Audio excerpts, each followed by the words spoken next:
Hi and welcome to Patrik's Tech Lightning. Do you believe that you know how Azure Regions work? What about which Azure services are available in which region? Prepare yourself to have your mind blown as I dig deeper into this topic for this video.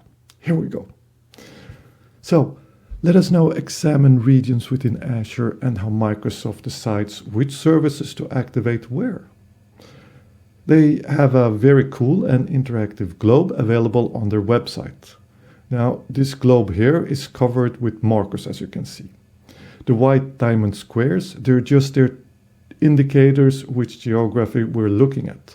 We can see Europe, Belgium, France, and other regions all over the globe. So let's dig even deeper into the United States geography. All the teal colored shapes, they indicate an Azure region. East US, East US 2, Central US, and all the way to the West US are just a few examples on the globe. If we click on one of those regions, we get the details. For West US, we see that the location is California, the year it opened, compliance information, and other details. An important detail is that you can see if availability zones are available here. You will see some purple areas. They are defined as edge zones. They are locations farther away from an Azure regions, which supports a subset of Azure services with the focus on virtual machines. If we have a look at other regions, such as Europe, there are quite some gray regions. These are the ones which are coming soon, such as Belgium Central, Italy North, and many more. This gives a good indication that the Azure business is growing. There are two types of regions available in Azure. We have recommended regions and alternate, also known as other regions. The recommended regions, they provide the broadest range of services and capabilities that are currently available in Azure, such as availability zones. Then we have regions which are considered alternate. In the Azure portal, they are listed under other. These are there to provide a specific low latency Azure services for a specific destination. They normally do not support availability zones, and like I mentioned, they're there to optimize latency. Microsoft, they make regular assessments depending on the business need to convert an alternate region into a recommended one. Now, if a region becomes a recommended one, they have to fulfill certain criteria, such as always offering availability zones, data centers within the region. Now, the natural question comes up.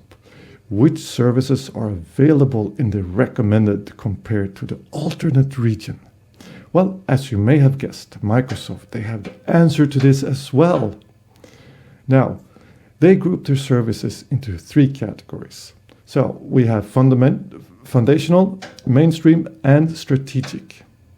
Foundational services, they are available in all recommended and alternate regions. Services which are called mainstreams, they're available in recommended regions and only in alternate regions when there is a demand. The last one, the strategic services, these are actually services that target a specific industry and demand. They're available per region based on demand only. On the Microsoft site, we can see which services belong in what category. Some of the foundational services are, we have, for example, the Azure Application Gateway, the Azure Backup, Key Vault, the Load Balancer, Azure SQL, PaaS services, virtual machines, and many more, as you can see in the list.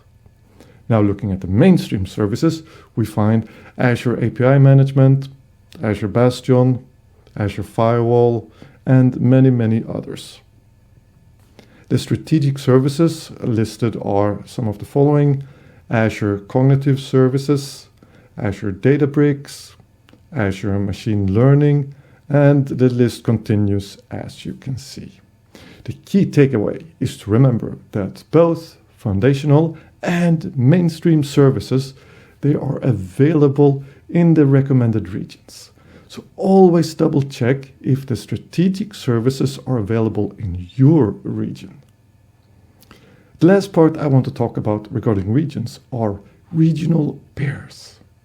Having your data in only one region, well, it's fine and dandy, but it doesn't protect you against regional disasters.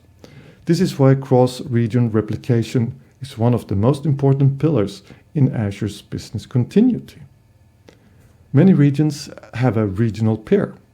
And if we look at the overview here, we see that North and West Europe are paired.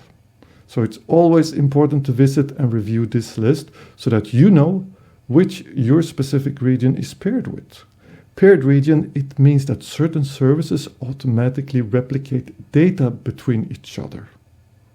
So when you, for example, enable cross-region replication, the data will be replicated from the paired regions. A good example of this is especially for storage account, where you have something called GRS, which is geo-redundant storage.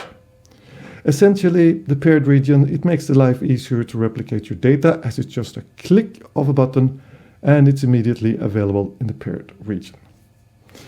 Oh, in this video, we have dug a bit deeper than usually for the Azure regions. Remember, the key takeaways are Microsoft, they have several regions all over the world, but not all regions are treated equally. Figure out if your region is recommended or alternate and check the services. All Azure foundational services are available everywhere. Mainstream services are available in the recommended region and only when there's a business demand in alternate regions. For strategic services, you always have to verify and evaluate their availability. Well, the best part of this, Patrik 6 Lightning is available everywhere and at all times. So until next time, take care.